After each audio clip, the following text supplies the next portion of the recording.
So, are you ready for our story today? Our story today is about Jesus. And we have to think back and remember to the story we had last time about the Easter story. Do you remember what happened? I'm going to show you some pictures from a different book, but it's still of the same story, the Easter story. Do you remember that Jesus went into Jerusalem riding on a donkey? And then a very sad thing happened. On a Good Friday, Jesus was put to death. Do you remember? On a cross with two other men who had done things wrong. They were thieves. So Jesus' friends were very, very sad. And Jesus died on the cross. Then he was put into a tomb, and a great big stone was rolled in front of it so that nobody could steal the body away. 3 days later, Jesus' friend Mary went to the tomb and she found that the tomb was empty. The stone had been rolled away and Jesus' body wasn't there. At first she was very upset. She didn't know where he was. But then she saw an angel, and the angel said to Mary and the other friends, "Jesus is not here. He's alive. He has risen from the dead." They found it hard to believe. But then Jesus appeared to Mary while she was sitting in the garden crying, and he said, "Mary, here I am. I'm alive." Mary was so happy. She rushed off to tell everybody. Now that wasn't the only time that Jesus appeared to his friends. A little bit later on, two of his friends were walking along the road away from Jerusalem, and they were talking about all the things that had happened and how sad it was, when suddenly a stranger joined them and began to join in their conversation and told them all about Jesus and told them about what had been foretold about him, the prophecies people had been telling about him for a long time. And when they invited him to come and join them for supper, they realised it was Jesus. They were so excited that they ran back to Jerusalem to tell their friends that they had met Jesus and he really was alive.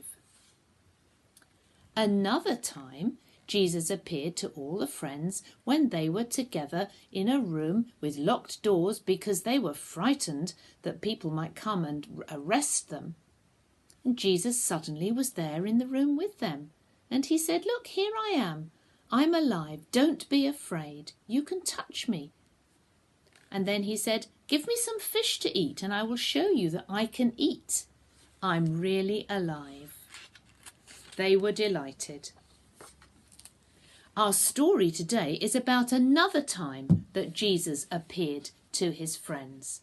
Do you remember that a lot of his friends were fishermen? Now, in those days, when they went out fishing, they rowed their boats out into the sea and they had big nets that they threw over the side of the boat, and then they waited to catch the fish and then they dragged the nets in. Well, Jesus had told his friends to go back to the Lake Galilee where they were fishermen before. So off they went. Now I need you to help me to join in with the actions for the story. Are you ready? So Jesus' friends were feeling very sad and they got in their boats and they said, "Well, we might as well go fishing. That's what we do." So they rowed their boats, come on, row your boat, out into the middle of the lake. And there they got their nets and they threw them down over the side of the boat. And they waited. It was night time, by the way. They generally went fishing at night time when it was quiet. They waited and waited. And then they said, "Come on, let's pull up our nets and see if we've caught any fish." So are you ready to pull up your nets? Pulled up the nets. And have they got any fish? Oh, no. No fish at all. let's try and throw the nets over the other side of the boat. Are you ready? They're heavy. Throw the nets over. And they waited and they waited. And then they said, come on, let's pull the nets up. So up they came, the nets came up, and there was nothing. Oh, they were so fed up. So they thought, let's row back into the shore. So off they went, rowing back. No fish had they caught. But hang on a minute. Who's that over there? They saw a man standing on the lake, on the shore of the lake. What was he waving to them? Hello, what's he saying? Put your nets over the side of the boat again and catch some fish. But we've tried that. We've been out all night. Oh, he's really insistent. Come on. Oh, let's try it again. So let's get our nets and let's throw them over the side. I'm not sure what we're doing this for, because we've tried this. There are no fish wanting to be caught tonight. Oh, my goodness. The boat's rocking. Is your boat rocking? Oh, there's so many fish in our nets. Come on, let's try and pull them up. Oh, it's so hard. Come on, we need everybody to help. Pull up the nets. There are so many fish. Come on, let's